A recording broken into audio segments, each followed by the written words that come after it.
श्री ओम नमः सिद्धेभ्यः।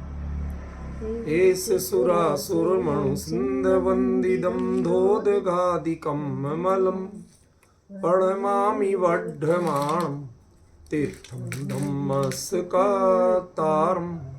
शेषे पुण्यतीर्थहरि ससौ सिद्धे विशुद्धसा भावे समणे अणानदंसन् चरित तव वीर्यायारे ते सौवे समगम पतेगमेव पतेगम वन्दामि अवट्टन्ते अर्हन्ते मानुषे खेते किच्चा अरिहन्ताळं सिद्धाळं तैणमो गणहराळं अज्जावैवगाळं साहूढं चैव सौवेसिं तेसिं विशुद्धदंसन् नाणपहाणासमं समासेज्य ओवसंपयामि सम्मं जतोणिवाण संपत्ति।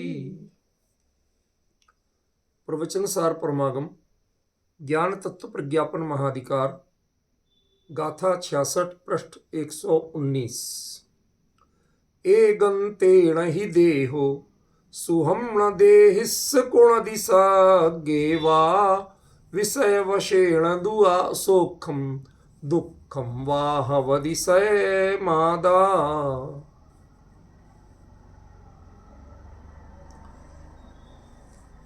इस गाथा का अर्थ अपना पर्याप्त हो चुका है, लेकिन दूसरी पंक्ति में अभी विशेषार्थ चलना है। और इसमें जो विषय वशीर्ण शब्द है वह सबसे भ्रामक और खतरनाक है। यद्यपि आचार्य देव ने अगली ही गाथा में उसका स्पष्टीकरण कर दिया है जो भ्रम हो सकता है, लेकिन हमें तो यहाँ भी समझना है ना कि जब आचार्य देव साफ लिख रहे हैं तो एक बार 1 मिनट में अर्थ करते हुए फिर अपने विषय को आगे बढ़ाते हैं ही, क्योंकि देहो शरीर देह संसारी देही आत्मा के सज्ञे व स्वर्ग में भी सुहमणा कुणदी सुख एगंतेण सुहमणा कुणदी एकांत से कदापि सुख नहीं करता है।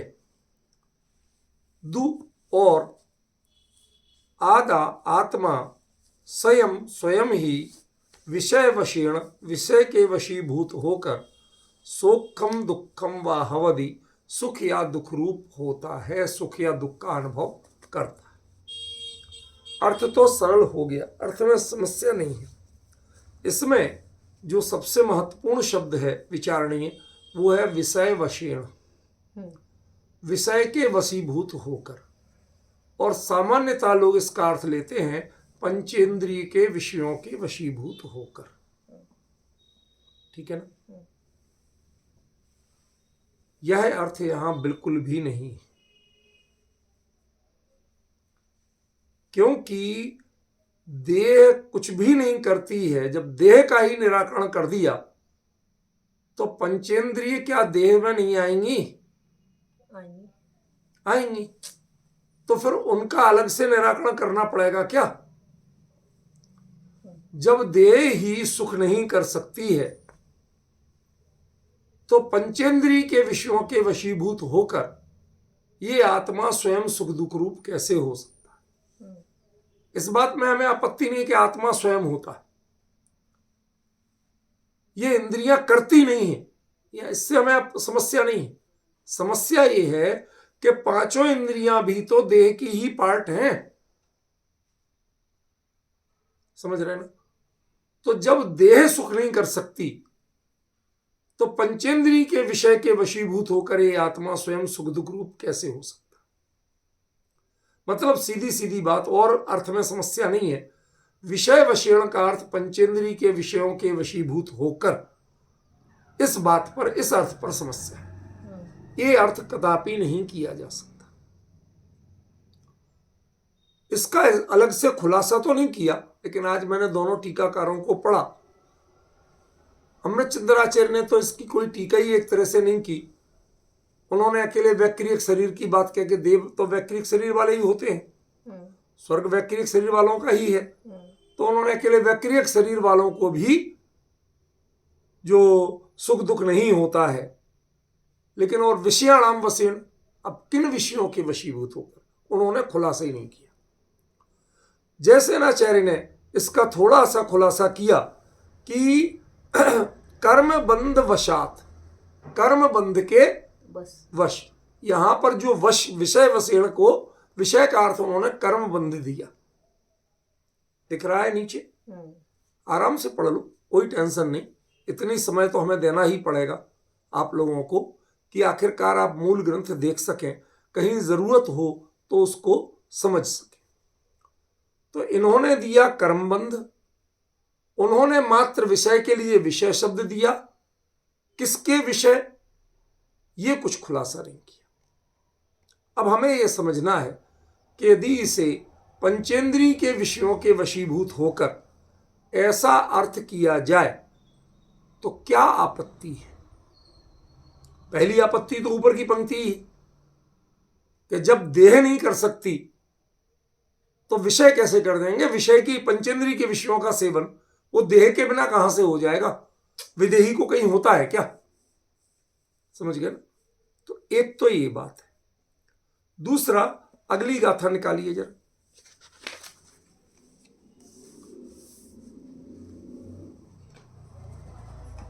गाथा पढ़े, थोड़ा अर्थ यहां का समझना है तो वहां का भी देखना पड़ेगा।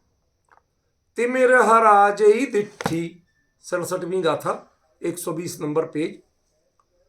तिमिर हराजई दिट्ठी जनस्य दीवेण नत्थिकायवम तह सोखम स मादा विषया किम तत्व कुवंती।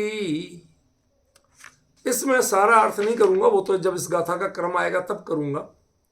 पर ये देख लो कि तह उसी प्रकार, सोखम सुख रूप होना, ये स मादा आत्मा स्वयं सुख रूप है, उसमें विषया किम तत्व कुवंती, उसमें विषय क्या करेंगे, समझ गए ना। तो ये पंचेंद्रीय विषय ये बिल्कुल यहां नहीं लिया जा सकता, ठीक है ना, समझ गए, बिल्कुल नहीं लिया जा सकता। यहां पर विषय का अर्थ क्या, विचार सकते हो आप। भाई यहां तो क्लियर दिया कि तह सोखम स मादा विषया किम तत्व कुवंती, विषय वहां क्या करेंगे। तो यदि पंचेंद्रिय के विषय कुछ नहीं कर सकती तो किसके विषय कर सकती। यहां विषय का अर्थ क्या है, विषय वशीर्ण का अर्थ क्या है। ज्ञेय पदार्थों के प्रति जीव के जो अनादि संस्कार हैं, आहार, भय, मैथुन, परिग्रह, जो संज्ञा रूप संस्कार हैं, वो तो जीव के हैं ना। उसके लिए तो किसी और का इंद्रिय आदि को श्रेय नहीं दे सकते आप, समझ रहे हैं ना, कि दे सकते हो, नहीं दे सकते। यहां वो विषय की बात है। ज्ञेय पदार्थों के प्रति अनादि जो कर्मबंध और उसके उदय से जो होने वाले परिणाम हैं, उनमें आहार संज्ञा, भय संज्ञा, मैथुन संज्ञा, परिग्रह संज्ञा, ये चीजें जो सहज ही होती हैं और इनके कारण आत्मा स्वयं सुखी दुखी होता है। पॉइंट समझिए, पंचेंद्रिय के विषयों से सुखी दुखी नहीं होता। पंचेंद्रिय के विषय कितने अनुकूल मिल जाए उनसे आत्मा सुखी नहीं है, और कितने प्रतिकूल मिल जाए उससे आत्मा दुखी नहीं। यह वस्तुगत सत्य है, सत्य कुंद कुंद बदलने वाले नहीं। जिन शासन में सत्य कभी बदलता नहीं। और सबसे बढ़िया तरीका है प्रवचन सार का ये कि इसमें निश्चय व्यवहार नहीं। वो बिल्कुल दिमाग का दही कर देते, कंफ्यूज कर देते हैं। व्यवहार से तो होता है, निश्चय से नहीं होता। अब भाई तुम झगड़ा निपटा लो पहले, तो हम समझ लें क्या होता है क्या नहीं होता, समझ गए। फिर आपने निश्चय व्यवहार के इतने इतने भेद कर दिए कि अब यही लगाते रहो किस व्यवहार से होता हो, किस व्यवहार से नहीं होता, किस निश्चय से होता, किस निश्चय। मतलब वो नए विवेचना ने जहां शुरू में प्राथमिक जीव के लिए जिसे बातें समझ में नहीं आती हैं, जिन वाणी के भिन्न भिन्न कथन समझ में नहीं आते हैं, विवक्षाएं समझ में नहीं आती हैं, उसके लिए नए की चर्चा उपयोगी थी। मैं निषेध नहीं कर रहा, लेकिन अब आप जब जिनवाणी की और तत्व की गहराई में जाना चाहते हैं तो ऐसी स्थिति में नए की चर्चा सिर्फ आपके दिमाग को दिग्भ्रमित करती है और कुछ नहीं करती। ये बड़ी ही दृढ़ता से और शांत परिणाम से कह रहा हूं, किसी के प्रति किसी विरोध के भाव से नहीं कह रहा हूं। ये वास्तविकता है, वस्तुगत सत्य है। अब कहने वाले एक ही, वो कहें कि इस नए से होता है, इस नए से नहीं होता। वो दोनों नए सच्चे हैं, दोनों ने जिन वचन में कहे हैं। तो अब फिर भ्रम तो हो गई। टोडरमल जी ने मोक्षमार्ग प्रकाशक में जो उभयाभासी जीव, मिथ्या दृष्टि जीव का कथन किया, उसकी मानसिकता को पढ़िए जरा। वो क्या लिखते हैं? जिनागम में दोनों नए कहे हैं, सो दोनों में से किसी का अवलंबन छोड़ा जाता नहीं, और यथार्थ स्वरूप दोनों का भाषित हुआ नहीं, इसलिए सही निर्णय होता नहीं। ताते भ्रम सहित दोनों नयों की बात मानता है। हाँ भाई, ये भी ठीक है, ये भी ठीक है, ये भी ठीक है, ये भी ठीक। अब वो रटता तो है कि ये निश्चय से ठीक है, ये बात व्यवहार से ठीक है, लेकिन वस्तु को क्या स्वीकार है और तेरा हित किसमें है, ये दोनों निर्णय उससे नहीं होते। पॉइंट समझे? इसलिए प्रवचन सार की सबसे बड़ी उपलब्धि जो है हमारे लिए, ये भगवान की वाणी, निर्विवाद वाणी, विवक्षा रहित वाणी, दो टूक, जैसी वस्तु वैसा ज्ञान, वैसा ही प्रतिपादन, ये ज्यों की त्यों मिल तो गई, लेकिन शब्द की सीमा तो यहां भी है ना भाई। भगवान की दिव्य ध्वनि से डायरेक्ट समझना और दूसरे को बताने के लिए शब्दों को चुनना, अंतर पड़ता है। आप किस शब्द का क्या अर्थ समझते हो, दुविधा होती ही है। इसलिए कुंदकुंदाचार्य देव ने जितना हो सका उतना संभाल के कथन किया, इसमें कोई दो राय नहीं। लेकिन फिर भी कई जगह गुंजाइश दिखती है कि इसका वास्तविक स्वरूप और खुलासा होना चाहिए था। उन्होंने जो संकेत किए, उन संकेतों का खुलासा यदि टीकाकार नहीं कर पाएंगे तो फिर यह ग्रंथ कठिन रह जाए, ये पकड़ में नहीं आएगा। ये हमारा सौभाग्य है कि हम लोग यथाशक्ति हर गाथा पे पर्याप्त समय दे रहे हैं, पर्याप्त चिंतन मनन कर रहे हैं, ठीक है ना, और उसके आचार्य के मूल अभिप्राय को पकड़ने की कोशिश करते हुए एक तारतम्य से कथन कर रहे हैं, तो हमारा अभी तक सही चल रहा है। तो फिर से लौट के आते हैं कि विषय वशीर्ण का अर्थ क्या। मैं एक बात पूछता हूं, निगोदी या जीव, अभी वो निगोद वाली चर्चा तो नहीं करूंगा, अभी तो खाली एक दृष्टांत दे रहा हूं। वो चर्चा तो जब होगी तो सब चर्चाएं छोड़ के होगी, 2-4 दिन जम के चलेगी। अभी उसकी मानसिकता में मैं नहीं। निगोदी या जीव, उसके कौन सी इंद्रिय है और किस इंद्रिय के विषय को वो ग्रहण कर सकता है? कर सकता है। फिर भी उसे सुख दुख की संवेदना है या नहीं? तो काय से किस विषय के कारण है? यही है संज्ञा। पॉइंट समझ रहे हैं? वो संज्ञा रूप जो परिणाम है, भले ही आत्मा के विकारी भाव हों, पर ज्ञान ने, दर्शन ने ऐसा समझ रखा है, ऐसा अवधारणा उनके प्रति बना रखी है। अब जो नित्य निगोद में उसको कब सीखने को मिला, लेकिन ये संज्ञाएं निगोद में भी हैं। भले ही चाहे कुछ देखें नहीं देखें, सोचने का समय भी नहीं मिलता, लेकिन ये तो जीवित हैं, ये कभी नष्ट नहीं होती। समझ में आया? ये आपको सक्रिय बनाने वाली चीजें तो संज्ञा ही हैं। भूख नहीं लगे तो कोई कमाने नहीं जाए, भय नहीं हो तो दरवाजे बंद नहीं करे।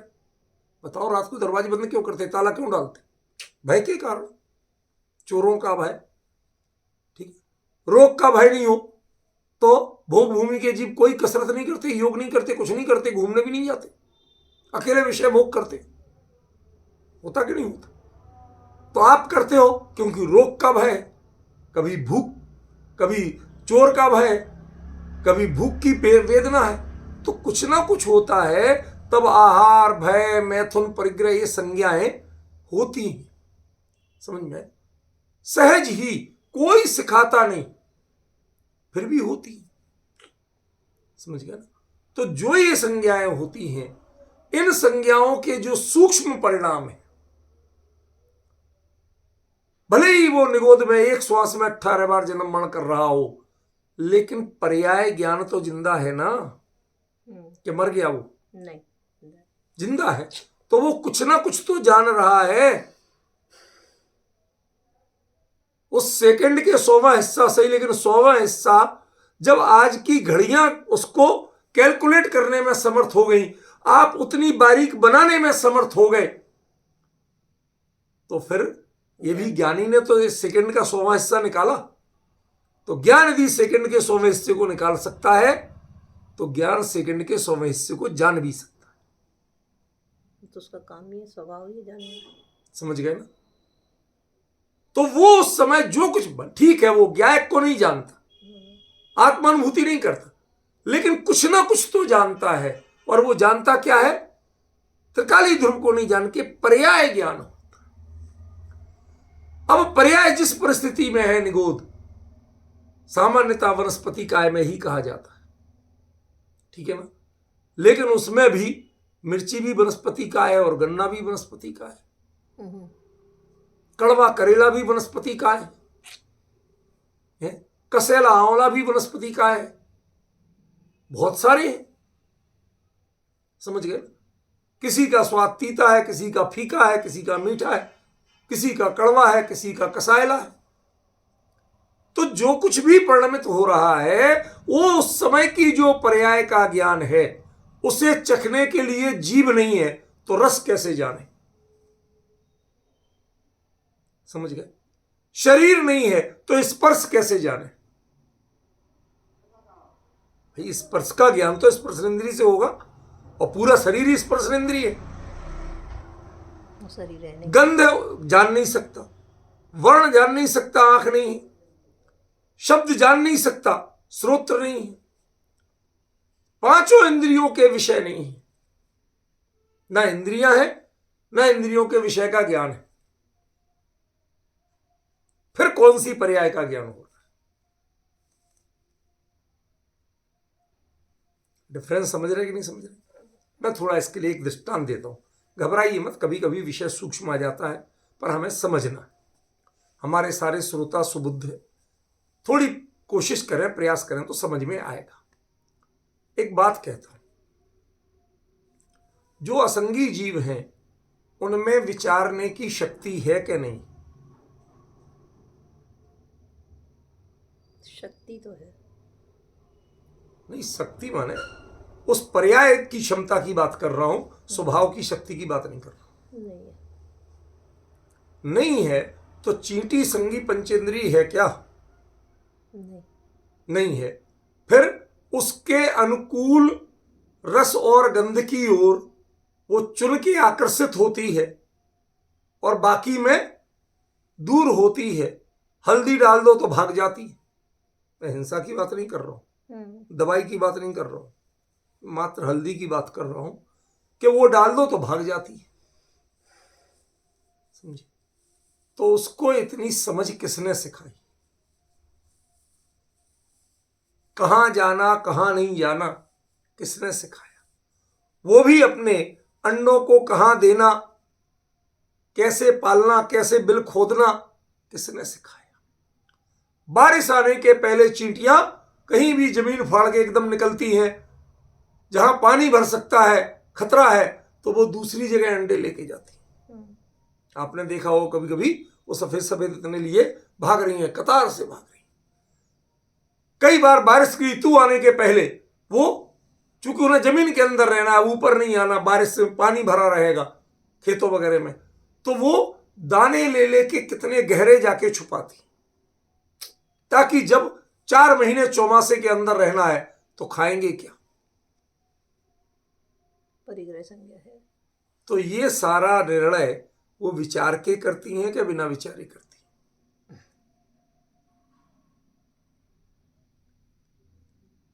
विचार। सोचिए जरा, शांत मन से सोचिए। पता है, मेरे को भी याद नहीं है, लेकिन मैंने पढ़ा है, पक्का करणान योग में ही पढ़ा है। मैं करणान योग का नियमित अभ्यासी नहीं हूं, तो एकदम से टिप्स पे नहीं बता सकता। और जो विषय है वो जानना, उसके अलावा गाथा उद्धरण जान के कौन सा बड़ा भारी अपन को तीर मारना है या दुनिया में सर्टिफिकेट लेना है। उसमें ये कहा गया कि जो जो इंद्रिय आपके नहीं है और आत्मा में जो उसकी सामर्थ्य तो मौजूद है, तदावरण क्षयोपशम, तदावरण क्षयोपशम लक्षण योग्यता ही प्रतिनियतमर्थम व्यवस्थापयति। कौन सी इंद्रिय को वो आत्मा किसको जानेगा, ये उस तत्संबंधी जो आवरण है, ज्ञानावरण, उसका क्षयोपशम ही है लक्षण, जिसका ऐसी योग्यता, मुद्दा की चीज क्या है? योग्यता। योग्यता है आत्मा की चीज, वो तय करती है कि आप क्या जानोगे क्या नहीं जानोगे। समझे? तो वो कहते हैं जो जिसकी आखिरी इंद्रिय होती है वो बाकी इंद्रिय और अनिंद्रिय इनका आंशिक रूप में काम करती है। जिनकी आंखें चली जाए वो सुन के बहुत कुछ पता कर लगा लेते हैं। जिनके कान नहीं होते वो सूंघ के पता लगा लेते हैं। डिफरेंस समझ रहे हैं? सांप जो जीभ निकालता है वो जीभ कुछ खाने के लिए नहीं निकालता, वो आसपास के, नाक की जगह वो जीभ से संवेदनाएं लेता है, आसपास क्या स्थिति है, उसके अनुसार वो वहां जाएगा जहां से उसको अनुकूलता की स्थिति लगेगी। तो जीभ तो जीभ है, वो गंध नहीं लेती, वो देखती नहीं है, लेकिन उससे चक्षु और घ्राण दोनों का भी आंशिक काम लेता है।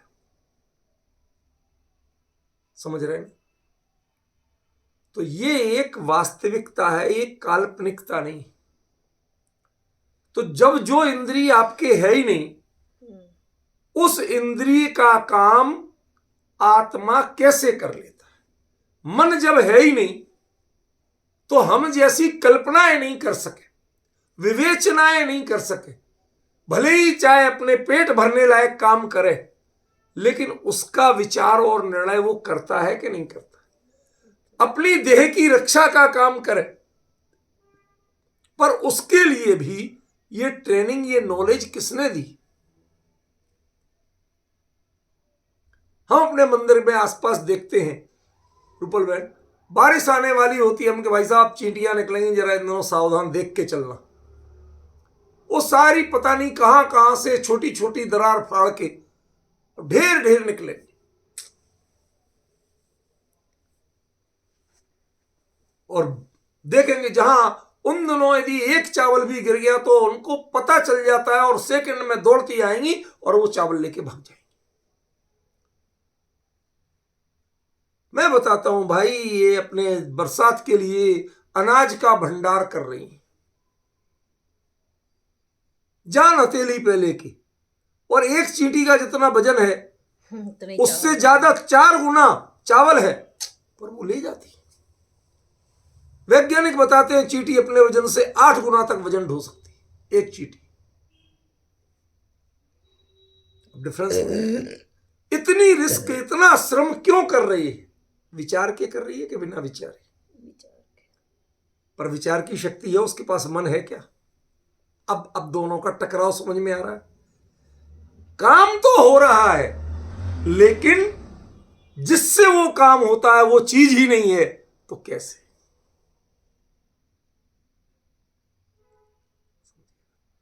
गुप्त अंधेरा है, आपको लग रहा है कि कुछ है, देख सकते नहीं आप, फिर भी कुछ देर में आप बता देते हैं कि क्या है।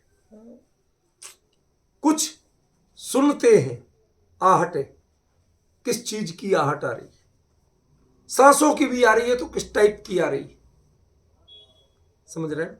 कहीं ये सांप की फुफकार जैसी तो नहीं, झींगुर की झंकार जैसी तो नहीं है।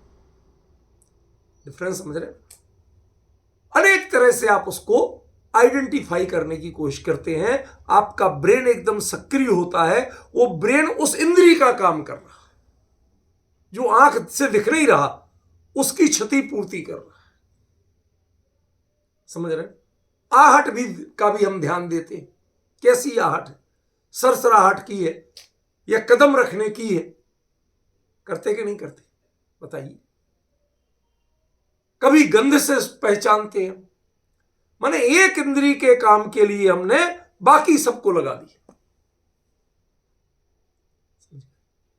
शरीर में भी ये होता है। यदि एक इंद्री कहीं पर एक जगह चोट लगे तो बाकी जगह का खून वो समेटने लगते, वहां से ज्यादा बह नहीं जाए। वरना जब तक डॉक्टर के पास ले जाओ, जब तक वो करे, तब तक तो खत्म हो जाए। जितनी स्पीड से खून बहता है हमारी धमनियों में, नाड़ियों में, तो खत्म ही हो जाए। वो कंट्रोल करता है। इसका मतलब है कि ये जो देहिक संयोग हैं, इनके लिए हमारे कुछ अनादि संस्कार हैं जो कहीं ना कहीं वर्क करते हैं, और उन्हें अपना जो आभास है, पता है कि क्या अच्छा है क्या बुरा है, क्या अनुकूल है क्या प्रतिकूल है। उसके कारण वह उस संयोग में, उन परिस्थितियों में सुख और दुख वो उनको डायरेक्ट नहीं मिल रही।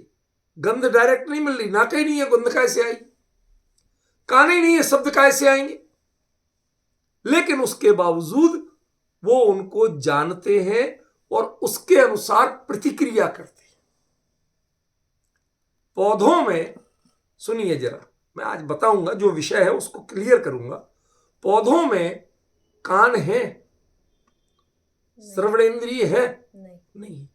पर साइंटिस्टों ने बाकायदा रिसर्च की है, सैकड़ों पेपर पब्लिश्ड हैं कि यदि उन्हें मधुर संगीत सुनाया जाए तो वो अच्छे बढ़ते हैं, ग्रोथ अच्छी होती है, दाने अच्छे पड़ते हैं, फल सब्जी अच्छी लगती है, और उनमें बीमारियां अपेक्षाकृत कम लगती है।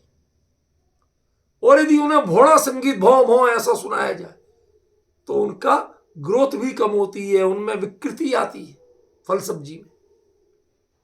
और यह बिल्कुल साइंटिफिक फैक्ट है।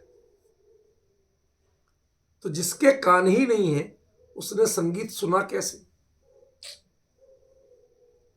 बताइए आप, कैसे सुन लिया उसने? कैसे उनको पहचान लिया? भाई उसके पास स्पर्शन तो है, तो सर्दी गर्मी पहचान ले तो समझ में आता है, लेकिन शब्द को कैसे पहचाना, संगीत को कैसे पहचाना उसने? लेकिन जब उसका रिएक्शन देखा जाता है तो हमें मानना पड़ता है कि ये स्पर्शन से ही संगीत की भी संवेदना ले रहे। अंतर समझ में आया? आप संगीत या शब्द को कैसे सुनते हैं?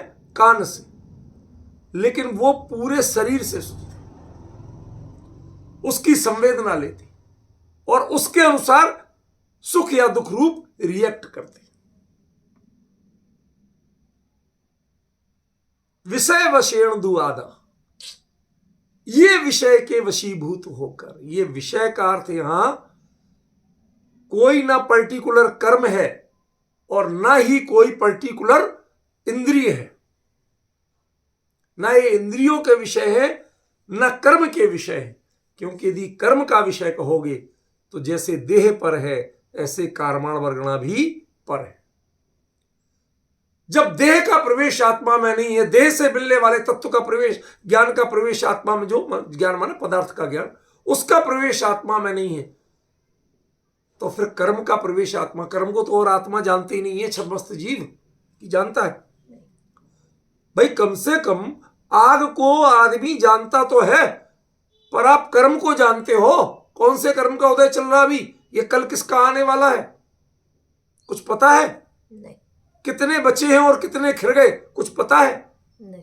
आप जो तत्व चर्चा कर रहे हो, जो आपके परिणाम हैं, इन परिणामों के फलस्वरूप कितने कर्मों की तो निर्जरा होगी और कौन से शुभ कर्म बन गए आपको कुछ पता है? नहीं।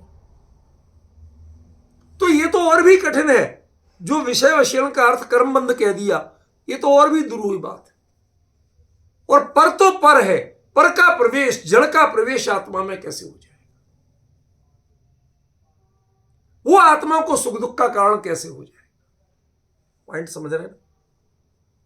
इसलिए और फिर देह तो, शरीर तो 5 प्रकार के कहे, औदारिक, वैक्रियक, आहारक, तेजस और कार्माण। जब देहो एगंतेण सोहम न कुणादि देह से, जब ये कह रहे हैं तो उसका मतलब 5 प्रकार की देह ये नहीं कर सकती, तो कार्माण भी छूट नहीं कर सकते। समझ गए? अब जो आत्मा में स्वयं के अनादि संस्कार काम कर रहे हैं, इनका कोई उत्तर नहीं है। भाई साहब, जब जिसकी ने गलती नहीं की तो निगोद में क्यों गया? अब वो हमारे पास नहीं।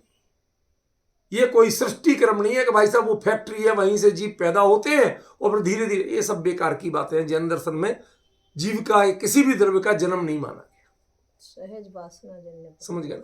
अब वो क्यों होता है? ऐसे ही क्यों होता है? रैंडमली, संयोगवश, अचानक ही होना है। तो कुछ जीव संगी पंचेंद्रिय क्यों नहीं हुए अनादिकाल से? सब वहीं से क्यों आएंगे? सब निगोदिया ही क्यों गए? और फिर जब अनादिकाल से सिद्धों की बात करते हो आप, तो जब अनादिकाल में जो जीव नित्य निगोद में ही थे सारे, तो उनका उस समय कोई सिद्ध था कि नहीं था? उस समय कोई बाकी इंद्रिय, 2 इंद्रिय, 3 इंद्रिय, 4 इंद्रिय, पंचेंद्रिय संगी, पंचेंद्रिय संगी, ये थे कि नहीं थे? कोई उत्तर नहीं। इसका उत्तर नहीं है, पर निषेध नहीं कर सकते। थे तो थे कैसे? इसका उत्तर नहीं है आपके पास। ये केवली के अलावा दूसरा कोई इसका उत्तर नहीं दे सकता। समझिए? कहीं ख्याल में आया इसमें तो मैं कोशिश करूंगा कि आचार्य ने कहीं संकेत किया हो तो मैं उसको पहचान के आपको बताऊं, पर आज की डेट तक इसका कोई उत्तर नहीं है कि अनादिकाल से जीव जब नित्य निगोद में है, हर जीव नित्य निगोद से ही निकला, कोई और कहीं नहीं था, तो जो एक्चुअली अनादिकाल का पॉइंट होगा उस समय तो अकेला निगोद था, और वो भी नित्य निगोद था, और कुछ था ही नहीं। तो उसके निकलने, आगे बढ़ने, इनकी चर्चा आसान नहीं है। लेकिन सुख और दुख के परिणामों की चर्चा जरूरी है, क्योंकि यदि इनकी चर्चा इनको नहीं, ये आत्मा स्वयं से करता है, ये नहीं पहचानोगे तो फिर वह नित्य निगोद से कभी निकल नहीं सकता। जिनसे उसे सुख के लगता है उसकी दिशा में वो उसको चाहता है, उसमें बढ़ने का प्रयास करता है। भले ही कोई इंद्रिय नहीं है, कोई अंगोपांग नहीं है, पर फिर भी उसका अंतरंग जो है, अब उसके मन भी तो नहीं, तो चाहता है कैसे कह दे, लेकिन है तो है ही ना। शब्दातीत है उसके आपके पास परफेक्ट शब्द नहीं है, लेकिन प्रक्रिया मौजूद है। लोगों ने तो कह दिया जैसे भाड़ में चने भुनते हैं, कोई चिटक के बाहर आ जाता है, ऐसे कोई जीव आ जाता है। यदि हम इसको वास्तविकता माने तो फिर कर्मफल क्या रहेगा? भावों का परिवर्तन क्या रहेगा? बताइए, बताइए आप। भाई वो तो भाई हो गया, भाग्य बस जिसको निकलना था छिटक के आ गया। अरे ये काल का क्रम बताने के लिए ठीक है कि उस समय उसके स्पष्ट पुरुषार्थ की जाति नहीं बता सकती, तो कोई छिटक के आ गया, लेकिन उस चने में भी तो छिलके में इतना जोर चाहिए तो छिटक सके कि जो और तो नहीं छिटके उसमें से, लेकिन वो मौका पाते ही वो ऊपर था, छिटक के आ गया। समझ गए? उसके छिलके ने उतना जोर तो मारा, फटते ही छलांग तो लगी, उसका अपना पुरुषार्थ है। अब उसके आप पुरुषार्थ की जाति को व्याख्या नहीं कर सकते, लेकिन कुछ तो है। समझ गए ना? उसकी बात कर रहे हैं विषय वशेण दुआदा सोखम व दुखम स्वयं हवदी। वह आत्मा सुख या दुख रूप स्वयं होता है, वो उसकी अपनी मौलिक संपत्ति है। चाहे अज्ञान हो, पर अज्ञान भी उस जीव की मौलिक संपत्ति। अज्ञान ज्ञान से कोई भिन्न नहीं है। शब्द ध्यान देना, अज्ञान ज्ञान से कोई भिन्न परिणाम नहीं है। वो ज्ञान की ही ऐसी परिणति है जो कर्म बंध का कारण बनती है भिन्न भिन्न प्रकार के, इसलिए उसे अज्ञान कहते हैं। पॉइंट समझ रहे? होने को तो लोग मिथ्यात्व को भी बंध का कारण नहीं मानते, वो तो अकेले कसाय को बंध का कारण मानते हैं। पर आपको पता है कि मिथ्यात्व के रहने से कसायों की जाति और बाकी सबके बंध की स्थिति बदलती। मिथ्या दृष्टि जीव और नरक का बंध करे तो सातवें नरक का हो सकता है, लेकिन मिथ्यात्व के जाते ही वही सातवें नरक का बंध पहले नरक में आ जाता है। उसका स्थिति बंध भी घट जाता है, अनुभाग बंध भी घट जाता है। होता है कि नहीं होता है? राजा सैनिक का दृष्टांत पता है, समझ गए? तो एक कर्म दूत का उदय या उपसम छह उपसम, ये बाकी कर्मों की बंध प्रक्रिया को प्रभावित करता है कि नहीं? तो आपने कैसे मिथ्यात्व को बंधक कह दिया? समझ रहे हैं? मिथ्यात्व से बंध ही नहीं होता, मतलब मिथ्यात्व को छोड़ने की जरूरत नहीं। मिथ्यात्व पलने दो, शांति धारा में धर्म मानने दो। मिथ्यात्व बन रहा तो बंधने दो, उससे मिथ्यात्व से तो बंध ही नहीं होता। इस खोटी मान्यता के कारण आप मिथ्यात्व को बढ़ने वाली जिससे मिथ्यात्व बढ़ता है उन सब के लिए आप संरक्षण दे रहे, जबकि हमारे सारे आचार्य और विद्वान कहते हैं इस भवतरु को मूल एक जानहु मिथ्या भाव, ताको करी निर्मूल अब करिए मोक्ष। मोक्ष मार्ग में आप तब प्रवेश कर सकते जब मिथ्यात्व। तो ये जो मिथ्यात्व के संस्कार हैं ये किसने दिए? जो भी कषाय है, कोई ना कोई तो कषाय है ना। उस कषाय की भाव, राग या द्वेष के भाव, वो किसने दी? आप बाहर की विवेचना नहीं कर सकते, लेकिन विषय माने कोई ना कोई प्रसंग, विषय माने आंतरिक वासना, विषय माने आंतरिक जो अब अनिर्वचनीय संस्कार हैं जीव के, जो आत्मानुभूति से भिन्न है, लेकिन संस्कार तो है। जो ज्ञान अपने स्वरूप का निर्णय करना नहीं जानता, पर वह ज्ञान भी तो कुछ ना कुछ तो जानता है, भले ही पर्याय ज्ञान से, है ना। वो जो कार्य कर रहा है उसकी सक्रियता के कारण आत्मा को सुख और दुख का वेदन भी होगा। नहीं तो फिर ज्ञान, चाहे निगोदिया जीव है, जिसके ज्ञान है उसे सुख और दुख का वेदन, सुख और दुख का भी तो ज्ञान ही होता है, तो वो ज्ञान भी होगा। और ये आत्मा की प्योर अपनी पर्सनल प्रॉपर्टी है, ये किसी दूसरे की देन नहीं है। इसमें ना कर्म का योगदान है, ना इंद्रियों का योगदान है, ना भोग सामग्री का योगदान। जहाँ ज्ञान ही नहीं हुआ कुछ भी नहीं, कर खत्म आत्मा में। पॉइंट समझ में आया कि नहीं आया? आचार्य ने जो ये गहराई बताई है ये हम लोग समझ नहीं पाते हैं। हम विषय वश माने, हमारे लिए देखो साहब तत्व चर्चा में बहुत आनंद आता, लेकिन विषय कसाई की चर्चा में हमारा मन नहीं लगता। ये इसका अर्थ नहीं है, कई लोगों का विषय कसाई की चर्चा में ही बहुत मन लगता है, तत्व में नहीं लगता। जैन कुल में पैदा हुए पर सप्तविशन में बहुत मजा आता है, आत्महित की बात में मजा नहीं आता। कहते हैं ना, मिथ्या दृष्टि जीव को आत्म इतना सुहाय, के ऊंघे के लड़ मरे के उठ घर को जाए। उपलबेन क्षोभसम को पंडिताई में चरितार्थ मत करो। कितनी नॉलेज मिली नहीं, जो ज्ञानियों के वचन है उनका मर्म हम खोल सके इतना बहुत है। नॉलेज का भंडार मत बनाओ ज्ञान को, ज्ञान में वो पेनापन लाओ कि जो ज्ञानियों के वचन है उनको पहचानने की सामर्थ्य। देखो टोडरमल जी ने जब सम्यक सम्यक मिथ्या दृष्टि का प्रकरण लिखा तो उसमें क्षोभसम लब्धि किसको गई? जो जानते हैं वो नहीं, तत्व निर्णय करने की सामर्थ्य हुई, अपना हित अहित पहचानने की सामर्थ्य हुई, उसका नाम क्षोभसम लब्धि। नॉलेज का नाम क्षोभसम लब्धि। वो क्षोभसम तो है पर लब्धि नहीं। क्षोभसम होना जुदी बात और क्षोभसम लब्धि होना जुदी बात। समझे ना? इस विषय को, ये बहुत सूक्ष्म विषय है, ये इतना सरल नहीं, क्योंकि आचार्य ने जो विषय वशीन शब्द कह दिया, इसके लिए ज्यादातर लोग अर्थ लेते हैं पंचेंद्रिय के विषय से, या नीचे टीकाकार आचार्यों को पकड़ते हैं तो उनका संकेत पाके वो कर्म बंध को ले लेते हैं।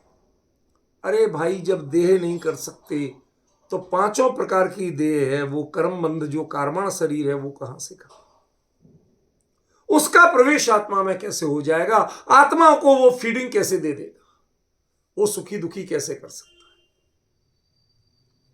आदा स्वयं सुखम व दुखम भवति। आत्मा स्वयं सुख और दुख रूप होता है, कोई उसको सुख दुख देता नहीं है। ना देह देती है, ना इंद्रियां देती हैं, ना भोग सामग्री देती है, ना तत्व के शास्त्र देते हैं, कोई नहीं देता। कर्म बंध भी नहीं देता है। असल में उसी कर्म के उदय में एक जीव सुखी है और एक जीव दुखी है। क्या सच कह रहा हूं आपको? अभी आपके जीवन में बताता हूं। कल तक जो चीज नहीं होने से आप दुखी थे, भाई ये चीज नहीं है, हम तो बहुत सोचते हैं, बहुत मेहनत करते हैं, कहां तक कमाए साहब, नहीं हो पाता, इतनी कमाई हो पाती तो हम ऐसे ही रूखे सूखे में काम चलाते हैं। अब संयोग की बात, बहुत हो गया आपके पास, बहुत हो गया, 4 दिन खा लिया, 5वें दिन गड़बड़ हुई, डॉक्टर को दिखाया, उसने कहा भाई साहब रूखा फुल्का खाओ, उबली हुई दाल सब्जी खाओ। वापस लौट आए, अब उसमें मजा आने लगा, अब उसमें सुख मान रहे, अपना हित मान रहे। पहले उसी से दुखी थे, अब उसी से सुखी सुख मान रहे। तो ये विषय तुम्हें सुखी दुखी कर रहे हैं क्या? संयोग तुम्हें सुखी दुखी कर रहे हैं। तुम्हारा अपना जो वासनाजन्य संस्कार है वो यहां पर विषय वसीयन का अर्थ है।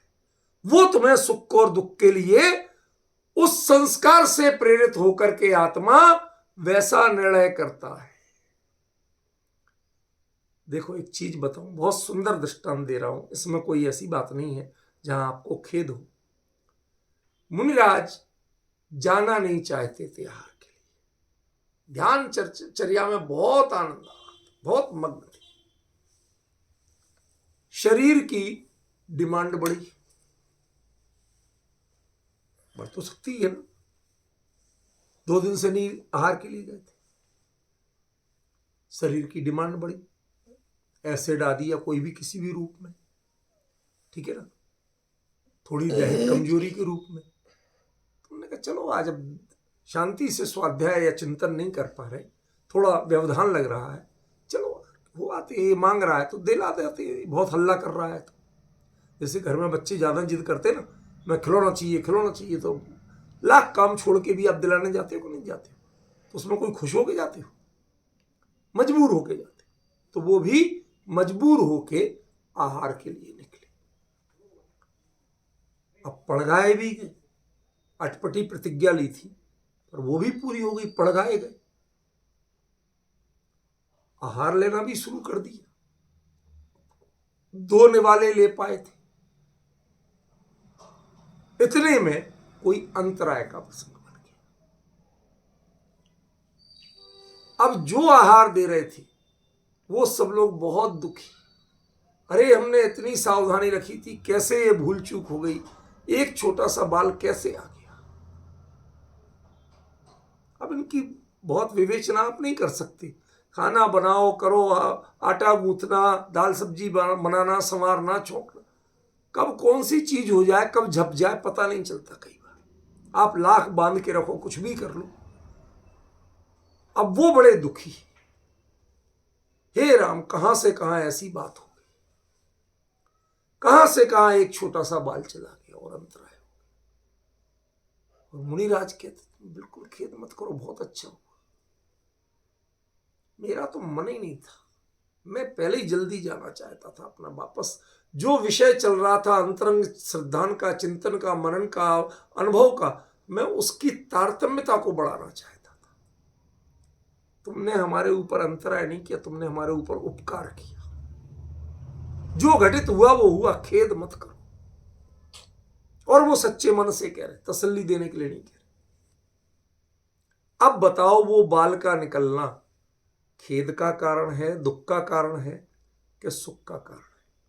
किसी का भी नहीं, ना दुख का। विषय वशेण आपके अंतरंग संस्कार किस जाति के हैं, उन परिणामों की जाति क्या है? भले ही वो रागात्मक वृत्ति सही, लेकिन उस रागात्मक वृत्ति की चॉइस क्या है? उसी अनुसार काम करें, उसके अनुसार आपको सुख और दुख का वेदन होता है। पॉइंट समझ में आ रहा कि नहीं?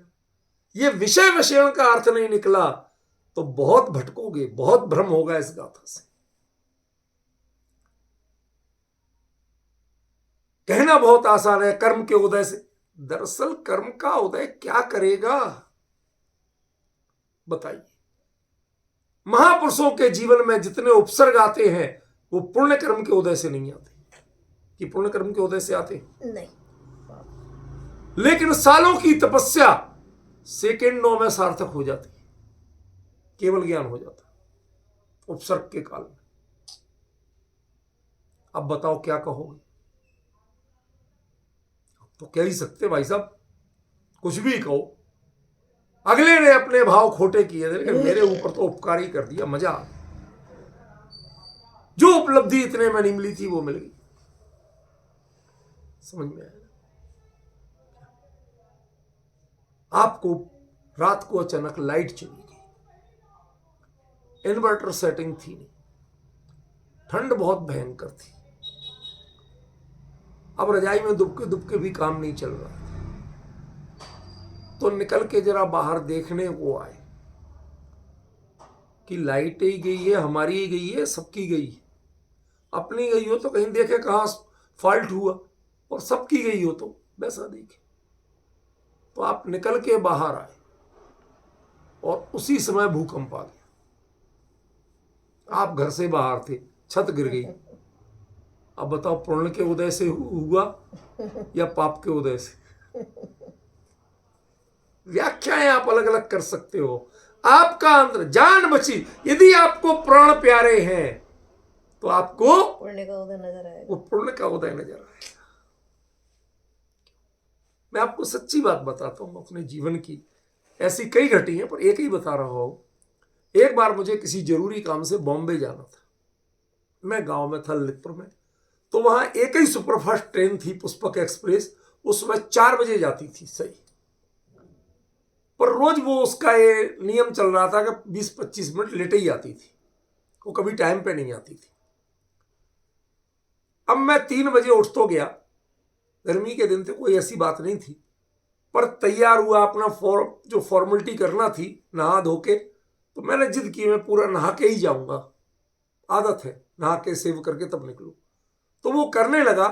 माताजी पिताजी ने 2-3 बार कहा बेटा ट्रेन छूट जाए, लेट हो जाओगे क्या, लेकिन बस अभियान होते। अब वही हुआ कि वो बाहर ऑटो भी नहीं मिला, रात का समय, सुबह सुबह कौन बैठा, नहीं मिला। जब थोड़ी दूर तक गए, जब मिला, उतने में जब स्टेशन पहुंचे तो उसी प्लेटफॉर्म से जहां से हमें एंटर करना था, उसमें आखिरी डिब्बा जा रहा था गेट के सामने से। पूरी ट्रेन आ गई, निकल गई तो निकल गई, क्या कर सकते। मान लिया भैया शुभ कर्म का उदय था कुछ, मैंने कहा मैं जाऊंगा तो मैं लौट के घर नहीं आऊंगा। पता चला 2 घंटे बाद दूसरी ट्रेन है, वो बॉम्बे तो नहीं जाती लेकिन आधे रास्ते जाती है। अब उससे मैं पहले तो ओपन टिकट लेके बैठते थे भाई, कोई बहुत पुरानी बात है, आज की बात नहीं है। उन दिनों तो जनरल डब्बा ही जिंदाबाद होता, जनरल टिकट पे ही स्लीपर में चल लेते थे, बस इससे ऊपर सोचते ही नहीं थे। तो टिकट लेके बैठ गए दूसरी ट्रेन, उससे पहुंचे भोपाल। तो एक और कर्नाटका एक्सप्रेस, कोई नाम कर्नाटका एंड केरला एक्सप्रेस कोई ऐसी थी, वो सुपरफास्ट थी और वो बॉम्बे के पास मनमाड़ होके जाती थी। तो भोपाल हम पहुंचे तो इस प्लेटफॉर्म पे हमारी ट्रेन लग रही और उसी प्लेटफॉर्म के दूसरे सामने साइड से वो कर्नाटका एक्सप्रेस जा रही, वो स्टार्ट हुई।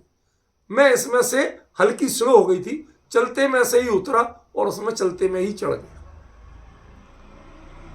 अब भुसावल के पास पहुंचे तो वो ट्रेन रोक दी गई। अब बहुत देर हो गई, ऐसी बीच रास्ते में खड़ी थी, कोई स्टेशन नहीं कुछ नहीं, क्या बात हुई भाई। तो जब बहुत देर हो गई तो लोग बेचैन होकर नीचे उतरे, उतर के गार्ड तक गए, उससे वो भी बात कर रहा था वाकी टाकी से। पूछा, भाई साहब आगे पुष्पक एक्सप्रेस का एक्सीडेंट हो गया है, वो डिरेलमेंट हो गया है, तो इसलिए अब जब वो उसके डिब्बे पटरियों से उठेंगे, सीधी होगी तो लाइन क्लियर होगी तब जाएगी। इधर की तो गिरने से पटरी उखड़ गई और उधर की पटरियों पे वो पड़ी। अब बताओ, वो सुबह जो बुरी लग रही थी, पाप कर्म का उधर लग रही थी, पुण्य का उधर नजर आ रहा है। ये सुख और दुख आपकी संवेदनाओं वासनाओं पर है या बाहर के संयोगों और इंद्रियों के द्वारा ग्रहण किए जाने विषयों पर है। स्वयं की वासना। सोखम सयमादा, आत्मा सुख और दुख रूप स्वयं अपनी परिणति से परिणमित हो रहा है। वह अपने सुख और दुख का निर्माण स्वयं करता है। संयोग और संयोगी पदार्थ, इंद्रियां, देह, ये उसके लिए सुख दुख के कारण नहीं।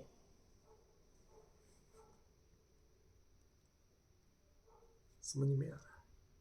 बहुत बहुत ही मार्मिक विषय। जहां वस्तु की स्वतंत्रता इसमें दिखाई गई है, वहीं पर यह दिखाया गया है कि विषय का अर्थ क्या। विषय वो चीज है जो आपकी प्रॉपर्टी है, संयोग की प्रॉपर्टी नहीं। इंद्रियां और इंद्रियों के विषय संयोग की प्रॉपर्टी है, आपकी प्रॉपर्टी नहीं है, आत्मा की चीज नहीं। ना इंद्रियां आत्मा की चीज है, ना शरीर आत्मा की चीज है, ना संयोगी पदार्थ और विषय आत्मा की चीज है। तो यहां विषय माने आपके जो अंतरंग वासनागत संस्कार, जो कुछ ना कुछ प्रतिक्रिया देते हैं, राग द्वेष रूप देते हैं, हर्ष विषाद रूप देते हैं, जो प्रतिक्रिया देते हैं, उस प्रतिक्रिया का नाम है यहां, उस संस्कार का नाम है यहां विषय वशीर्ण। ये आत्मा की अपनी प्रॉपर्टी है, भूल चूक है जो कुछ भी है, पर ये दूसरे की देन नहीं। क्या कहा? ये दूसरे की देन नहीं है। इनको आप स्वीकार करते हो कि नहीं करते हो? दुनिया में आप बहुत सी चीजें, खासतौर पे पत्नी चुन चुन के लेते हैं, लेकिन अम्मा चुनी किसी ने, जो मिल गई।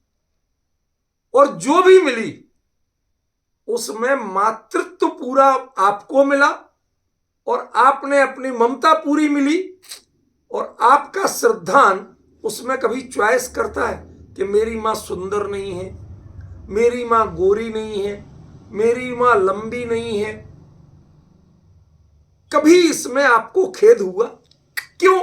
क्योंकि मां माने मां, वो जो मन में बैठा हुआ है, अंतरंग संस्कार में बैठा हुआ है, जो बचपन से जिसने अपनी छाती से दूध पिलाया, पाला पोसा, किस तरह, वो एक सालों में जो संस्कार निर्मित हुए हैं, जवानी में आके वो लड़कियां एक से एक सुंदर ढूंढ सकता है, अपने लिए पत्नी में 100 नखरे दिखा सकता है, लेकिन मां के लिए नखरे नहीं दिखा सकता। मां जैसी भी है वो सबसे बढ़िया है। ये किसने कहा? फिर लड़की को सबसे बढ़िया क्यों ढूंढ रहे तुम? पत्नी के लिए सबसे बढ़िया क्यों ढूंढ रहे? फिर सौंदर्य क्यों देख रहे आप? इसका मतलब है कि आपके सौंदर्य के दोहरे मानदंड हैं। कुछ में आप चाक्षुषपना देखते हैं, आंखों को पसंद आना चाहिए, और कुछ को अपने परिणामों को, अंतरंग प्रणति को पसंद आना चाहिए। अंतरंग प्रणति ने जिस मां को मां स्वीकार कर रखा है, उसमें नैन नक्श नहीं देखे जाते, लेकिन विषय भोग के लिए जिसको चुनते हैं उसमें नैन नक्श चुनते हैं। ये अंतर ख्याल में आ रहा है कि नहीं आ रहा? आपकी ही परिणति डबल काम कर रही है। एक विषय में चॉइस कुछ है, एक विषय में चॉइस कुछ है। एक विषय का आधार कुछ है, एक विषय का आधार कुछ है। यदि सौंदर्य आपको सुख का कारण है, आकर्षक है, तो मां में क्यों नहीं ये शर्त रखी, पिता में क्यों नहीं ये शर्त रखी, बहन में क्यों नहीं ये शर्त रखी?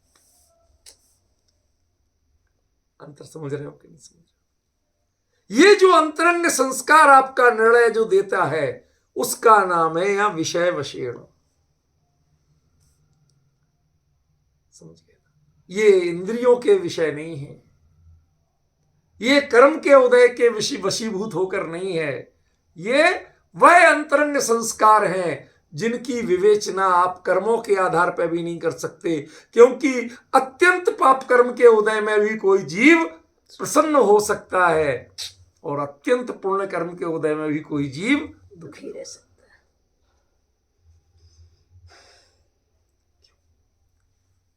चक्रवर्ती भरत को चक्ररत्न की उत्पत्ति हुई, सबसे बड़ा पुण्य संसारी जीव के हिसाब से।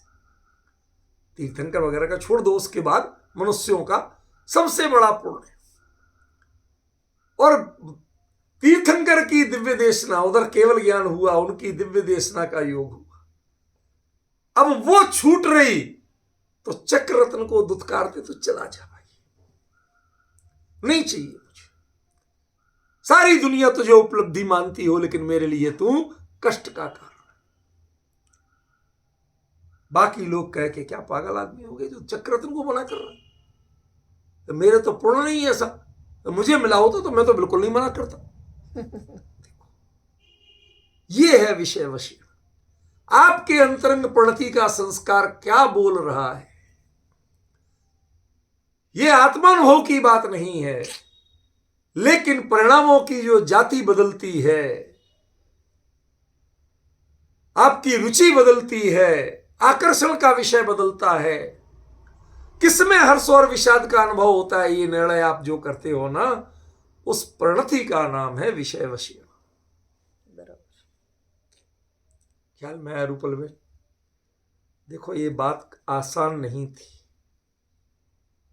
कल तक मैं भी ऐसे ही बोल गया, वो पंचेंद्रिय का विषय होगा, अभी बताएंगे। मैं इसीलिए छोड़ देता हूं कि आगे बताऊंगा। अभी जिस पे मैं आया ही नहीं है, उपयोग केंद्रित किया ही नहीं है, उसके लिए मैं गारंटी नहीं लेता कि इसका यही अर्थ है। जब उस पर पहुंचते हैं, उस चर्चा को करते करते, आचार्य के संकेत को पकड़ते पकड़ते, तो वो चीज अपने आप पकड़ में आती है, तब उसका विश्लेषण होता है, तब उसकी व्याख्या होती है। ख्याल में हमें यही चीज समझना थी। ये इस गाथा का सबसे मार्मिक बिंदु था, और इसी के आधार पर अगली गाथा कहती है कि तह सोखम स्वयं आदा विषया किम तत्व कुवंती। आत्मा स्वयं सुख रूप है, विषय उसमें क्या करेंगे। ये इसकी अगली वो गाथा है, इसमें इस विषय का भी निषेध किया गया। यदि ये मान लें कि हमारे अनादि संस्कार, ये भूख से भूख लगती है, आहार संज्ञा से, भय संज्ञा से भय हो गई होगा, तो मुनिराज जंगल में रहेंगे कैसे? शेर की दहाड़, सांप की फुफकार, इन सब के बीच में शांत चित्त कैसे रहेंगे? वो अगली गाथा है। ये संसारी जीवों की परिणति के भेद बताने वाली कि तुम देह से सुखी नहीं हो, इंद्रिय विषयों से, संयोग से सुखी नहीं हो, यहां तक कि कर्म के उदय से भी सुखी नहीं हो या दुखी नहीं हो। तुम्हारी अपनी परिणति उसके लिए उत्तरदायी है। उधर देखो, आत्मा को पराधीन मत मानो, ये बात यहां कही। और ये बात भी, अकेला सुख चाहिए तो ये भी भूलना पड़ेगी, ये परिणति भी बदलना पड़ेगी। वो अगली गाथा में बताया गया, उसकी चर्चा हम कल से करेंगे। आज समय